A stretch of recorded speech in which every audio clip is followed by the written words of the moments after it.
In this session of Buddhism, we're going to discuss more details about Buddhism, the philosophy, the principles, what is the Ashtanga Marga as described by Siddhartha and Buddha, what are the different sects, different groups of Buddhism, what made Buddhism become the largest religion, and also the reasons for the decline of Buddhism in this country.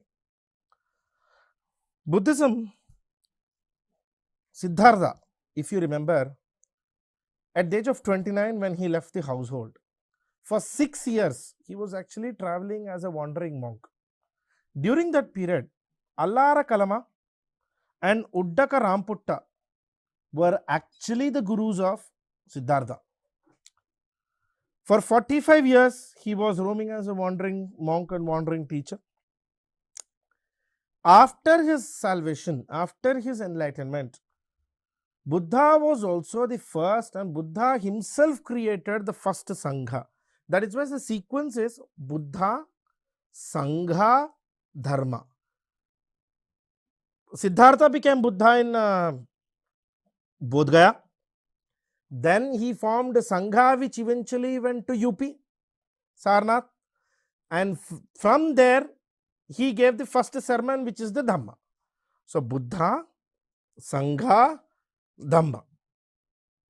And Buddha died at the age of 80, 483 BC, in Kusinagara, Kasia district of Deoria in eastern UP, present day eastern UP. And Siddhartha's death event is generally referred to as Mahaparinirvana. Nirvana is enlightenment. Mahaparinirvana is death. So, the symbols of Buddha's life: his birth, symbolized as lotus or bull; his great departure, galloping horse; enlightenment, nirvana, as Bodhi tree, people tree in Bodh Gaya; first Charman, Dharma Chakra Parivartana, churning of the wheel of law; 8-spoked wheels.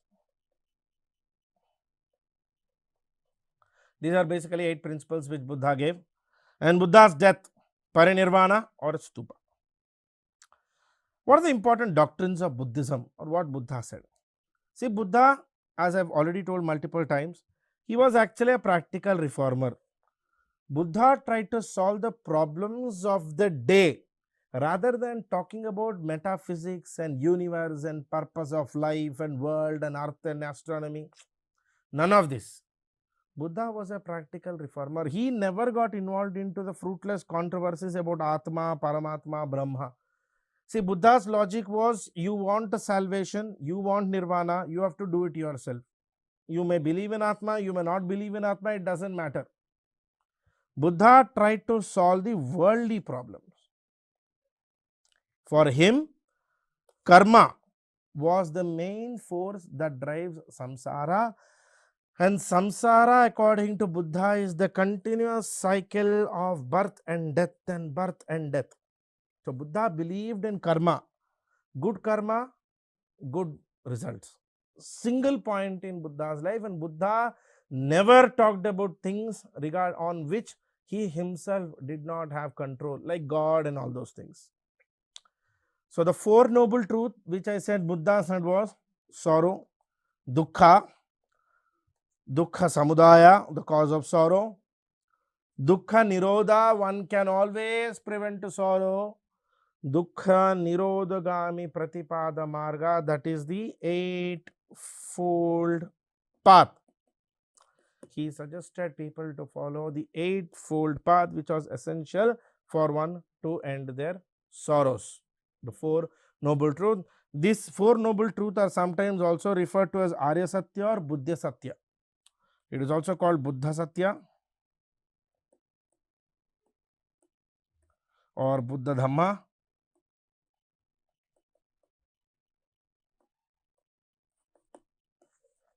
or Arya Satya, the 4 noble truths. What was the 8-fold path? He gave simple 8 rules: right livelihood,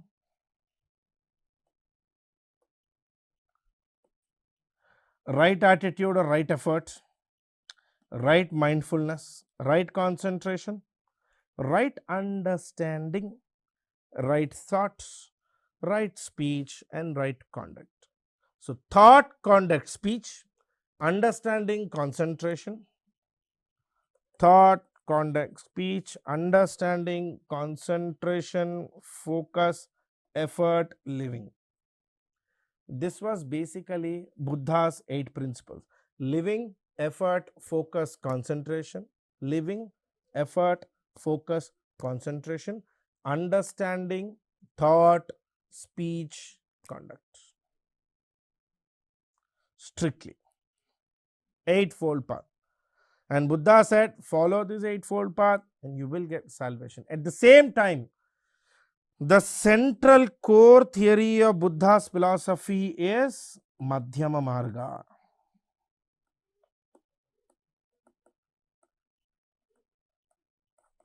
Buddhism avoids extremities of anything. No extreme self-indulgence, no extreme self-mortification. Basically, self-mortification means completely giving up everything, tyaga everything, not to get involved into anything. Neither this, nor becoming too intelligent or too indulgent into material things of life. The striving for salvation, according to Buddha, requires the performance of silas or moralities. The next requisite is samadhi, third is prajna. First, people should have moralities, then they need to have concentration and focus, and then they can do insight. Once they keep doing this, moralities, concentration, insight, it's a continuous repetitive cycle. Morality, concentration, insights, morality, concentration. You keep doing these insights, eventually you will get nirvana. And since this has to be done by individual people themselves, that is why Buddhism is also called Shramana tradition. Neither God can help you in this, neither Deva can help you in this. You believe in God, you still have to do it yourself. You don't believe in God, you still have to do it yourself. That is why Buddhism itself emphasizes on the law of karma. Buddha outright rejected the authority of Vedas. Rejecting the authority of Veda basically means Buddha doesn't believe that Vedas are ultimate truth. So he says Vedas needs to be understood from the perspective. At the same time, historians have called Buddha as an agnostic or agnostic. The reason being, Buddha neither rejects the concept of God, neither accepts the concept of God. In fact, Buddha doesn't discuss the concept of God. So he leaves it totally to his followers. If they want to follow a God, their choice. If they don't want to follow a God, still their choice. Contrary to many other religions, in Buddhism, there is no theory of God. Neither accepts it nor rejects it. Always in prelims, they'll keep asking this. And for Buddha, all things in the world are transient and corollary, means everything is connected. So, for example, if something is happening to you, it was previously connected to something in the past and it is going to be connected to something in the future. And every state in Buddhism is essentially temporary, means happiness is a temporary state. It's eventually going to transform into something else. So Buddhism believes that nothing is permanent. Everything is liable to change, stage after stage. While Buddha was alive only, Buddha created Sangha. If you remember, I told this. Sangha had 2 types of people. The Bhikshukus or Shramanas, these are the monks. And then the Upasakas. Upasakas are lay worshippers and lay followers. The Bhikshukus are the monks. Bhikshukus are the ones who are organized into a Sangha or a group. Okay, the Bhikshus. The membership of Sangha was open to all persons, male and female above the age of 15, and those who are free from leprosy, consumption, because means alcoholic people, and other infectious diseases, except those who suffer from leprosy, consumption, or from other infectious diseases. Generally, they were permitted to be members of a Buddhist Sangha. Also, persons who were in the service of the king previously, or those who were completely in debt, or those who are categorized as robbers, they were also refused admission into Sangha. Means those in for king servants, those who were debt laden, and those who are also called robbers. These people were generally avoided from being part of Sangha. And as such, remember, Sangha had no caste restrictions, no gender restrictions, no class restrictions. And many Sanghas even had none, women monks. Eventually, slowly, many of these Buddhist Sanghas during 7th, 8th, by the time of 7th, 8th century, many of these Buddhist Sanghas had become into academic centers or universities. Every Buddhist monk has to be a Shramana. Shramana means self-working. So, a monk has to earn his own bread. A monk has to work for himself. A new person who wants to join the Sangha has to shave his head, put a yellow robe. Yellow robe is in Pali, it's also called Pundru. Remember, Buddhism's main language is Pali, old Prakrit. And every person who wants to be a member of Sangha has to shave his head, wear a yellow robe called Pundru, and take an oath of fidelity to the Three Ratanas, the three principles of Buddhism. And Sangha was generally governed on democratic lines, means majority rule, and was empowered to force discipline by one president, elected member. Sangha Parinayaka. Every Sangha had a chairman called the Sangha Parinayaka. And these Sangha meetings used to form resolutions known as Gnapati by writing their voting details on wooden sticks called salakas. They used to write in wooden sticks and shake them. So, whichever stick follows, majority of the stick which follows, that approves the voting. It used to be like this. No assembly was valid unless 10 members or 10 monks were present. This is basically the concept of quorum. Women, novices. Novices means new members of the Sangha were not entitled to vote, or they wouldn't come under quorum. So, only male monks and senior members were permitted to vote. But for becoming a member of Sangha, there was no restrictions. Okay. After Buddha's death, there were 4 meetings happened, known as Buddhist councils. The first Buddhist council happened at Rajagriha, Sattapani cave, under the patronship of Ajatashatru. Chairman was Mahakashyapa. This is where Buddhist doctrines, the books, Vinaya Pitaka started to get written. The second council happened in Vaishali state under the patronship of Kala Ashoka of Shishnagara dynasty, Sabhakami. First split in Buddhism. Theravada in Mahasangika Buddhism. In 250 BC, in Patliputra, greatest Sangha, greatest council, Ashoka's council, happened under Moggalipura, where Buddhism started to spread abroad. I told in the beginning that Ashoka started to spread Buddhism abroad. And in 72 AD, the latest Sangha under Kanishka at Kundalavana in Kashmir, under the chairmanship of Guru Vasumitra and later Ashwaghosha. This is where Buddhism split into Hinayana, Mahayana. Now, these 2 words you hear a lot when you read about Buddhism. Always remember, in Buddhism, there are 2 sects today. In Buddhism, there are 2 groups.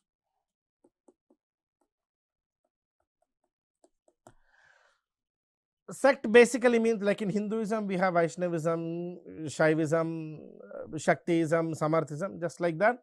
Hinayana, Mahayana. In Buddhism, a yana means a vehicle. Hinayana lesser vehicle, Mahayana greater vehicle.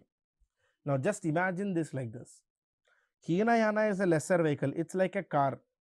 If the destination is nirvana, suppose nirvana is the destination and you are traveling. Hinayana is a car where only few people can fit. So only few people can reach the destination. That is what Hinayana believes. But Mahayana is like a bus, a large vehicle where more people can accommodate and more people can attain salvation. So Mahayana believes greater number of people can always attain salvation. In fact, everybody can attain salvation. But Hinayana says only few who are worthy can attain salvation. Okay. So here when we say vehicle, we are basically talking about Buddha's teachings. Buddha's teachings are generally seen as, in Hinayana only few people can actually understand the inner meaning of it and only few people are worthy of it. So Hinayana sometimes is also called deficient vehicle or defective vehicle. It believes only in the original teachings of Buddha.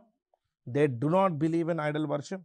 They only believe in representation of Buddha.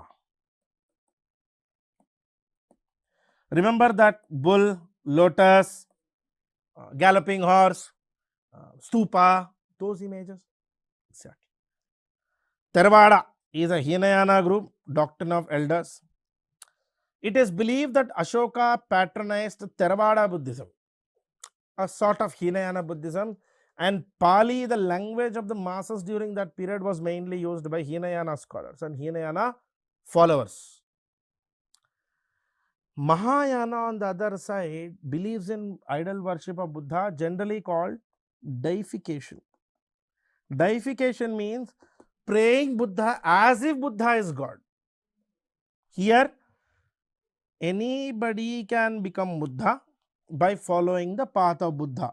Such a person who is actually following the path of Buddha as described by Buddha and is on the way to attain salvation or nirvana is called a bodhisattva. A person who is on the path to become the next Buddha by following the path prescribed by Buddha is called a bodhisattva. And in Mahayana, everybody can attain salvation. So Mahayana is very accommodative. China, Japan, Vietnam, Korea, Singapore, Taiwan, the entire Asia, Southeast, many of the nations follow Mahayana Buddhism. Zen Buddhism, Pure Land Buddhism, Tiantai Buddhism, Nichiren, Shingon, Tibetan, Shinto, all of these are Mahayana schools of Buddhism. They believe in Buddha and after Buddha, Bodhisattvas. That people who are going to be the next Buddha. In terms of literature, Buddhist literature is categorized into two types: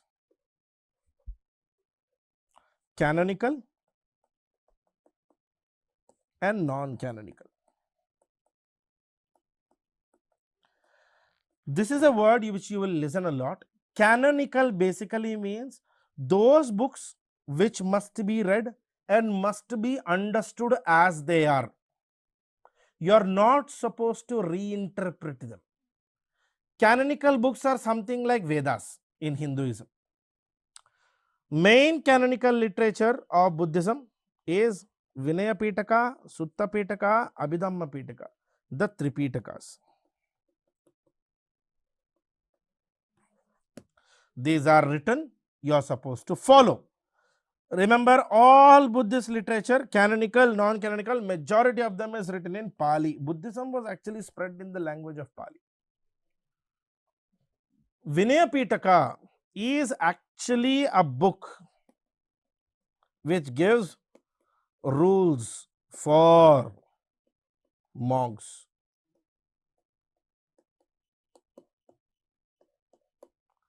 Sutta Pitaka talks about teachings.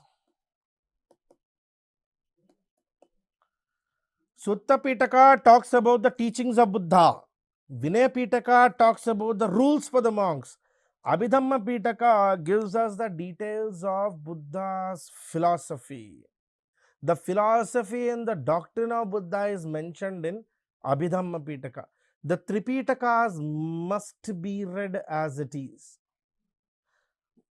All schools of Buddhism, however, definitely believe that the Tripitakas do not directly represent Buddha's words by himself, because Tripitakas were compiled only after the death of Buddha in the 4 councils from 483 BC to 72 AD. Tripitakas were basically compiled only after the death of Buddha. They were not part of Buddha's discourses themselves. Okay.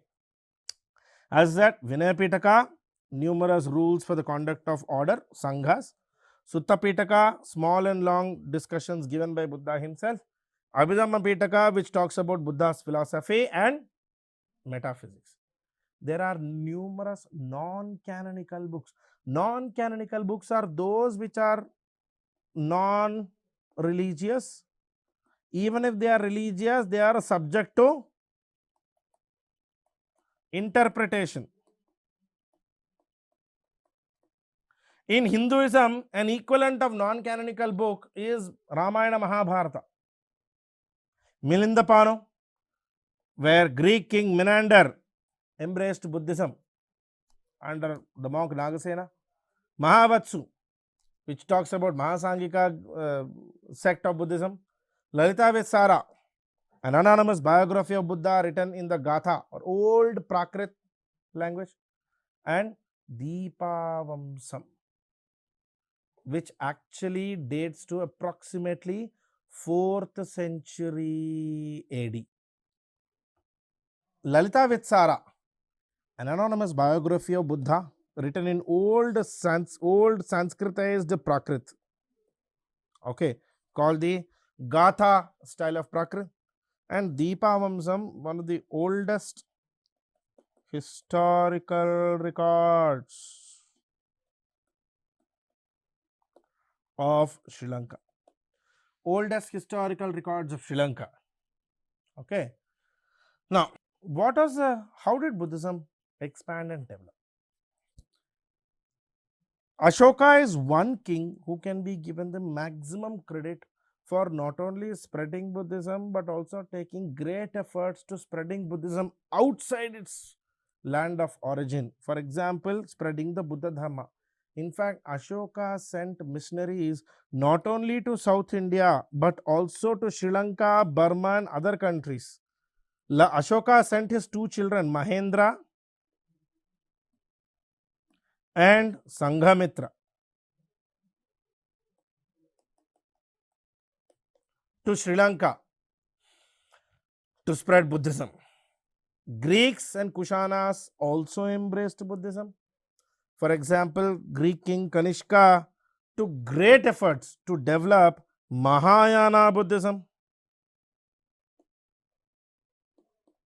And Ashoka, Hinayana Buddhism. So there were great efforts which were done in spreading Buddhism. Harshavardhana in 7th century CE took great efforts again to spread Buddhism. In fact, Huansang even explained how Harsha patronized Buddhism and even embraced Buddhism. In fact, in approximately 643 AD, Harshavardhana converted to Buddhism after the Battle of Ganjam. So between 200 BC to 700 AD, series of kings, series of monks, series of sanghas, kings, monks, individual monks like Nagarjuna, Upagupta, Upasena, Taranatha, Tibetan monk, and sanghas. All the 3 did great efforts time and again to spread Buddhism, Buddhist philosophy, Buddhist religion and Buddhist beliefs. A quick overview of what are the factors which led to the rise of Buddhism.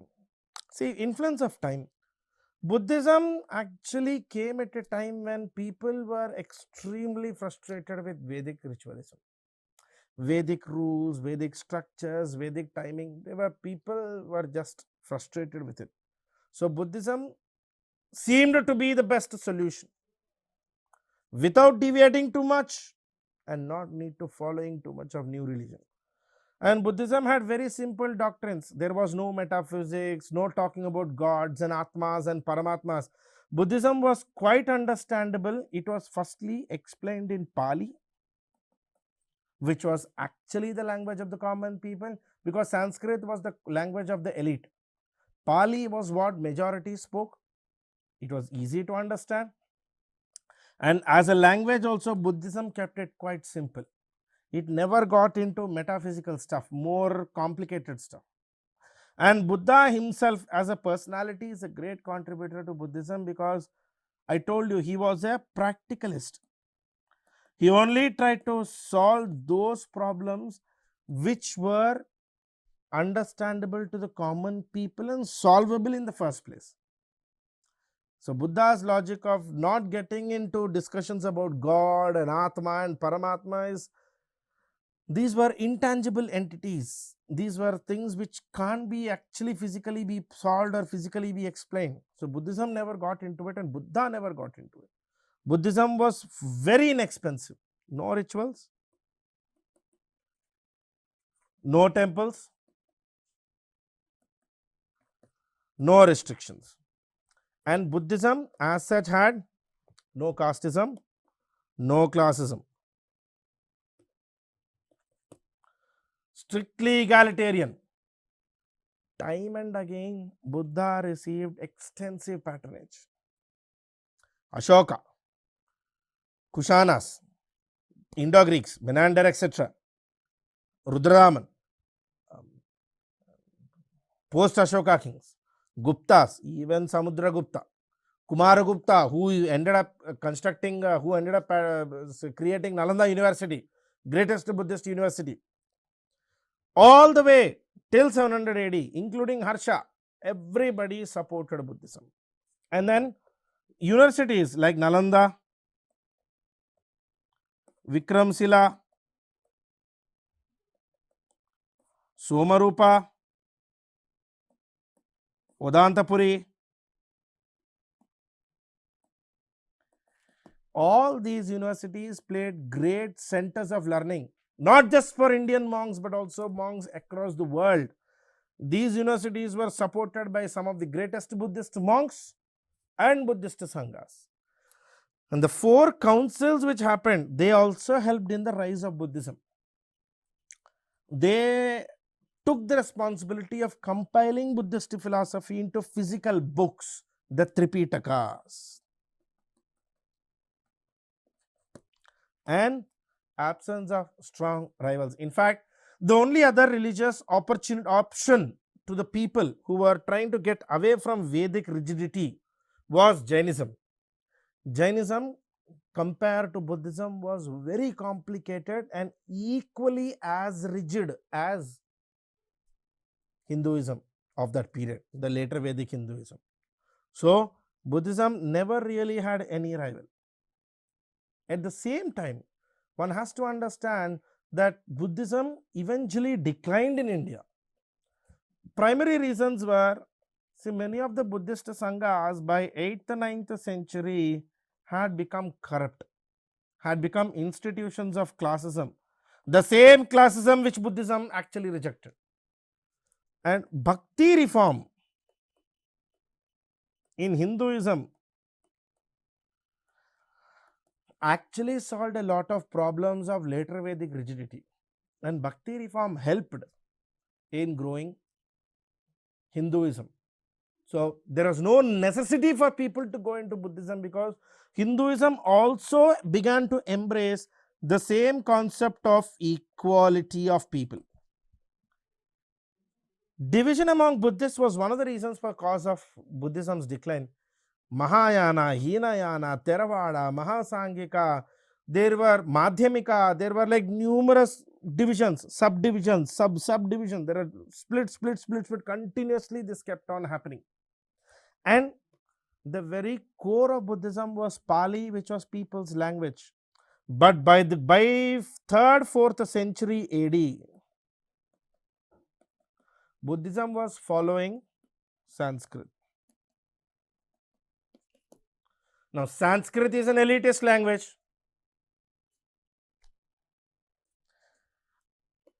Guptas, Rashtrakutas, Cholas, they all encouraged Brahmanism. After Gupta period, we don't see that many supporters. And to some extent, one school of Brahmanism even made Buddha an avatar of Vishnu. So, because Buddhism itself started to become a subset of Hinduism or Puranic Hinduism, there was no purpose of growing Buddhism anymore.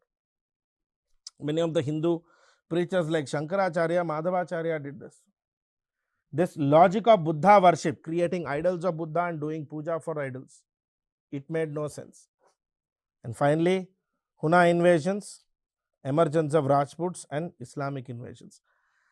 These Rajputs and Huna invasions declined the political support, and Islamic invasion came with Sufism. Sufism was even more simpler religion than Buddhism. That's the story of Buddhism. We've seen the growth of Buddhism, the creation of Buddhism, the philosophy, the doctrines, the sects, the councils, how Buddhism spread across the world, what are the reasons for the growth of Buddhism, also the causes for the decline of Buddhism. That's it in this session for Buddhism, guys, the first part of heterodox religion. We'll continue in the next session about Jainism. Thank you. Bye-bye.